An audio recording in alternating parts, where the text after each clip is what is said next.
Hi, it's Alexis Hasselberger, time management and productivity coach. Now, I heard a term the other day that I had never heard before, but when I heard it, it stopped me in my tracks because I thought this is two words that explains something that I have felt so deeply, much better than I could ever come up with. And so, what is this phrase? It is effort moralization. Moralizing effort, right? The idea that the more effort we put in, the more virtuous we are, the better we are. I'm sure this comes from, puritanical mindsets, et cetera. But this idea that like we work harder, we work longer, therefore we are better. And like effort is the thing that matters, the moralization of effort, that this makes us better. And now, if you think about that on its face, you're like, well, why is that bad, right? I mean, effort's good, right? And it's true, like effort is not bad. Effort is necessary, right? We don't get a lot of great things done without effort. Things require hard work. But I think the issue here is that we are moralizing this effort, right? So we're focusing more on the effort than we are on, say, the outcomes. And this is what leads people to kind of be into the cult of the busy, right? Where, you talk to someone, how are you? Oh, I'm so busy. I'm so busy. Or, it's like a badge of honor if you haven't slept because you've been working so hard. Like to me, saying you have slept less than 5 hours a night, that is not a flex, right? I think I feel sad when I hear that people are not getting the sleep that they need, right?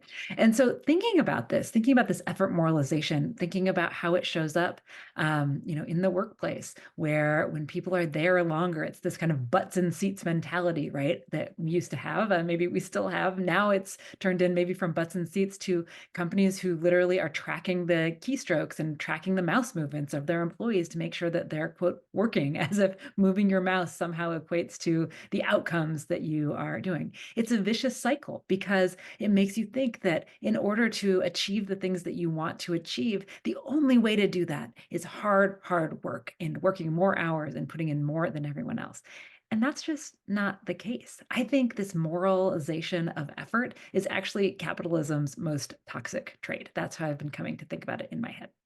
So, what can we do instead, right? I think that the kind of opposite of this in some ways is efficiency, right? Now, I love efficiency. I want to be efficient, but I don't want to be efficient so that I can do more work, right?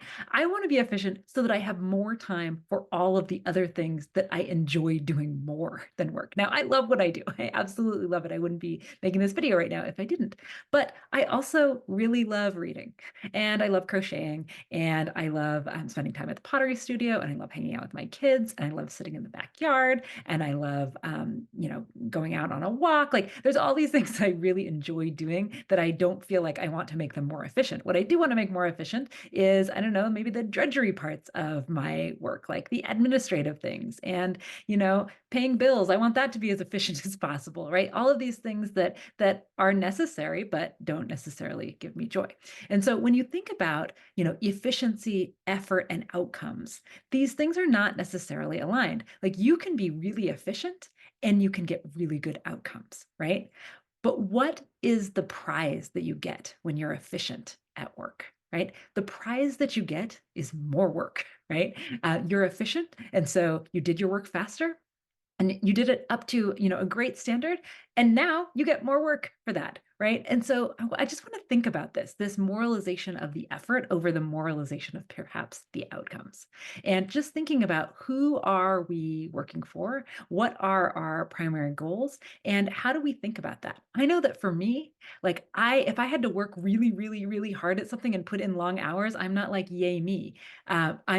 I'm much more likely to be like, yay, me, if I figured out a faster, more efficient way for me to do something so that I did that thing with less effort and less time than I would have otherwise, so that I have more time to enjoy other things.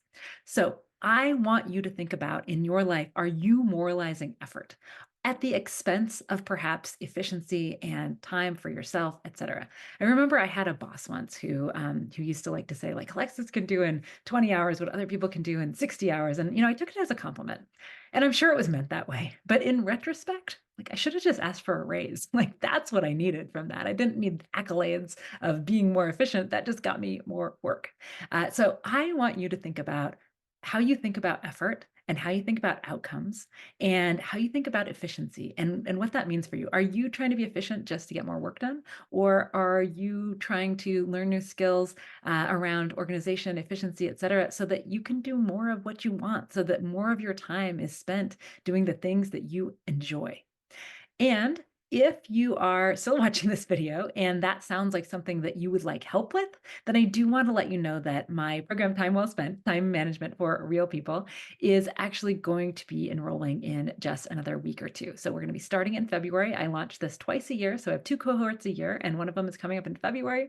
If you want to learn more about this program, you can just click the link right down below and you can get on the wait list so that you'll be first to know when enrollment opens, and you can learn all about the program and if it's something that you think would help you to be able to do more and stress less.